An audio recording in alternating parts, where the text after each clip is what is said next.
So today's project on the Cobra is to change the fuel pump. It runs, it hasn't failed yet, but it's doing things that make me think it's going to fail or it's on its way out. It doesn't hold pressure well when you shut the car off and go to start it again.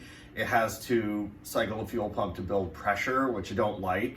And I don't actually know the history that well on this pump. It was a used pump I had back in 2008 when I initially built this car, and I happened to have a brand new pump that was on the shelf, so I want to put that in to make this car more reliable. I don't like breaking down on the side of the road, especially when it's for a part that I already have ready to replace, and I really don't like the idea of towing this car all the way to the racetrack and finding it won't start and back off of the trailer because of something like a fuel pump. And this isn't a bad job to do in the garage. I've already got the car jacked up. It is a real pain to do anywhere else on the side of the road or in the pits at the track. Would not be a fun place to change this fuel pump. The tank's held in with straps and 2 bolts, so it's easy to take out. I'll have this done in like an hour here in the garage. Now the whole fuel system on this car is Foxbody Mustang. It has a Foxbody fuel tank, fuel pump. The stuff on the engine is basically Foxbody stuff, stock fuel rails and fuel pressure regulator up there. So all of this stuff you can get at your local parts store, real easy to work on. And whether you're working on a Factory 5 Cobra like this, or you're working on a Foxbody Mustang, exact same process, and almost the same process as a lot of other cars. A fuel pump is under here, under the back, easy to get out. It is drained of fuel. There's as much fuel as I could pump out of the tank out of it, so it should be real easy to take out. Underneath the car, here's the fuel tank. There's the bolt that holds it in on this side. There's another one over on the other side right there. I'll pop those out, and then these straps here kind of just fold down. So I'm working with gasoline in here. There's always fumes in a fuel tank, so assume gas is going to spill out of this. Make sure you don't have power tools and electric lights and things like that are going to get splashed with gas. A lot of cars and garages have burnt down when somebody has spilled fuel on the old school trouble light and the glass bulb breaks and creates a spark and lights up that fuel. I've got an LED light up here on top of the axle where it should be safe, but I'm gonna be real careful with that.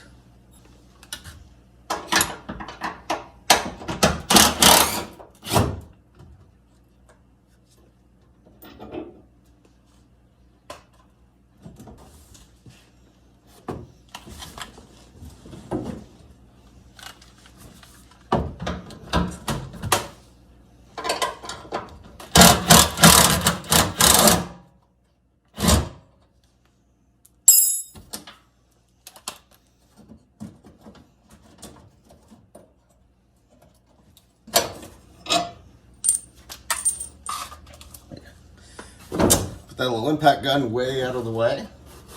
And I'll take this plastic cover off and just get it out of the way.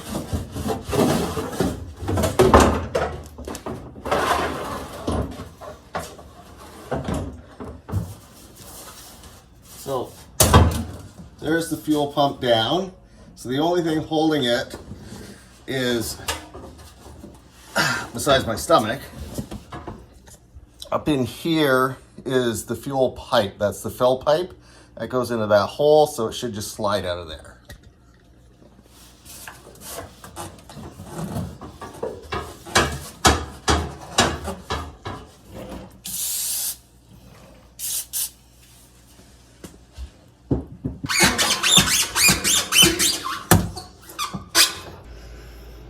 So now I can get to the top of it and unhook everything already unhooked. That's for the gauge. I've unhooked the plug for the tank. And now these guys come off with these little plastic clips that you gotta pop out. I don't know if I have new ones of these, so I gotta get these out without breaking them.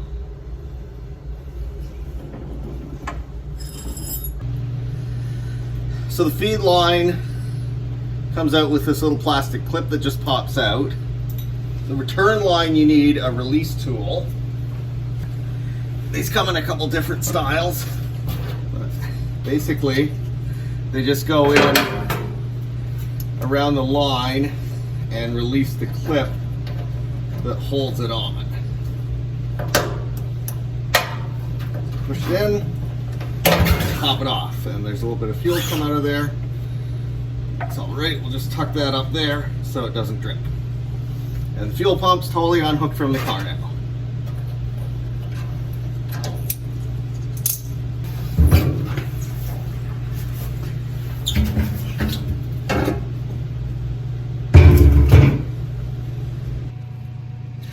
So this is the new pump, and these are adequately difficult to put in that I want to test it somehow to make sure that it works so I don't have to take this back out. And all I'm going to use is a 9-volt battery, and black is going to be negative. So if I connect those together, it's the perfect fit. I can hear it. So this pump works, so that's good. I don't want to hear it run for the first time once it's all bolted into the car. Okay, so here's our tank. Look how dirty this is. If anyone says I don't drive my cars, well, I'll show them this tank. Clearly I drive this. So to take the fuel pump out, we have to remove this locking ring, which just turns. I don't want anything to fall into the tank, so the first thing I'm gonna do is blow some air. And it looks like this might be actually leaking fuel or something, because it's wet in there. That's fuel. That's strange.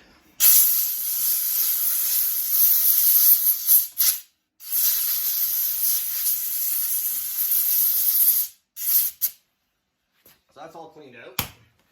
Next, I'll hit it with some penetrating oil. And you can drive this out with a punch and a hammer, but you don't want to use a steel punch because that could create a spark and light this whole thing up. So you don't want to do that. I'm going to use a block of wood because I don't have a brass punch, and hopefully this thing comes right out.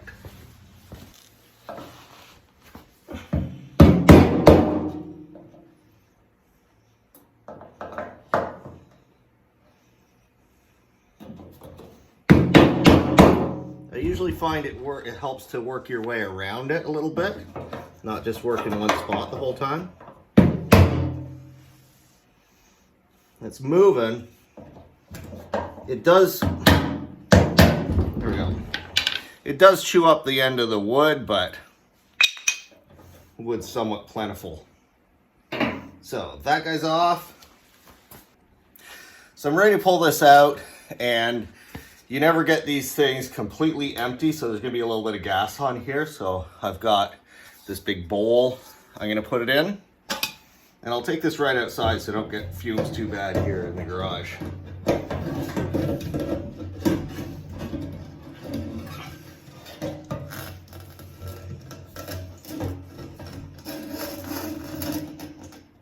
Yeah, see, there's some fuel dripping off of there.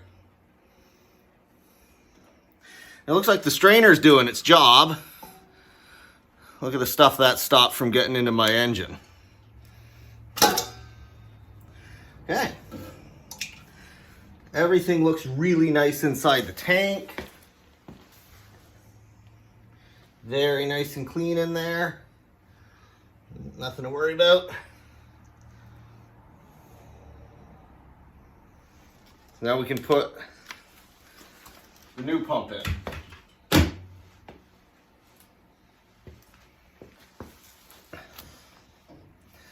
So we got a nice clean sock on here.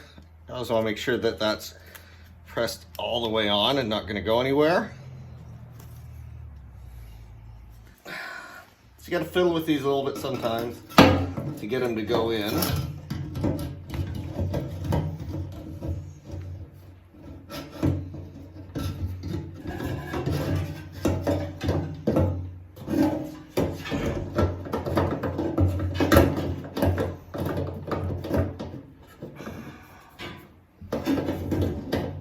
Oh, and I made a mistake.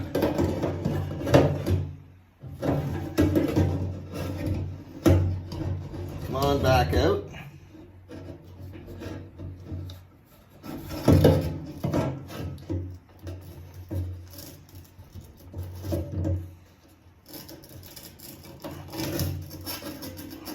Okay. So this came with a new rubber O-ring. So I want to use the new one.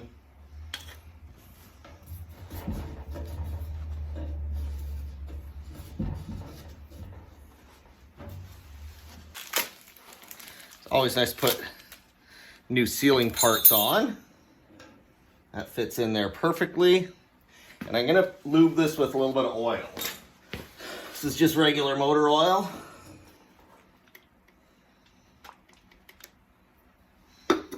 So that's gonna help the locking ring to slide in.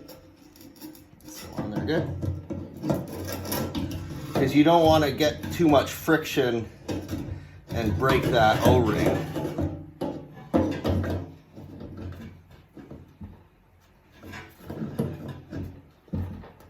Come on, get in there.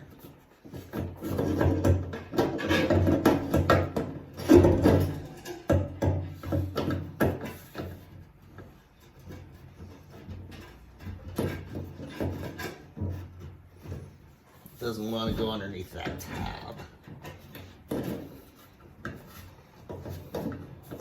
Alright, that's where it goes. That's not right.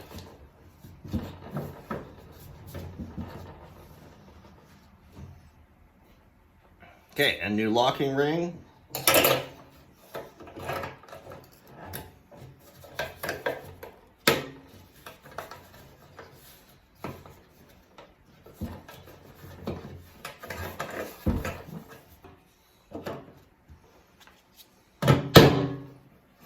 There we go.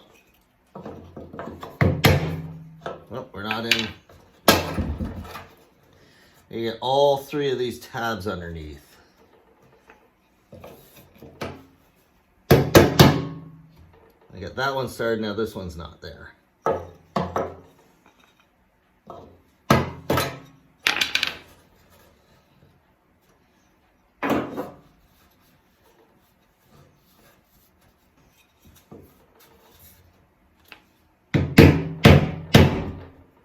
Okay, these two now, but not that one. There we go, we got all three started, nice.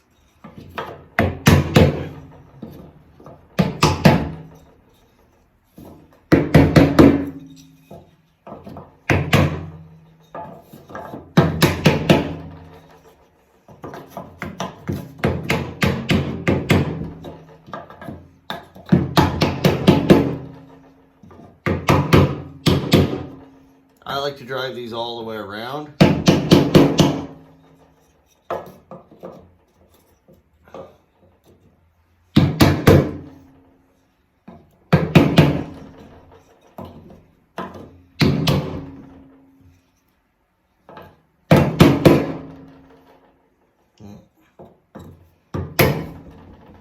That looks great.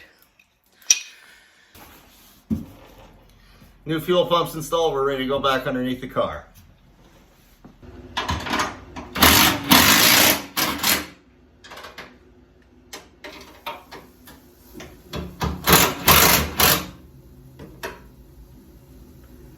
Okay, that's installed.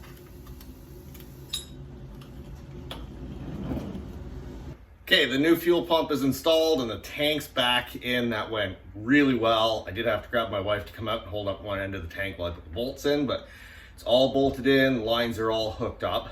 I can't check for leaks tonight because there's no fuel in the tank, but what I can do is cycle the key on and see if the pump makes noise, so we'll know at least it's getting power and working. Power on.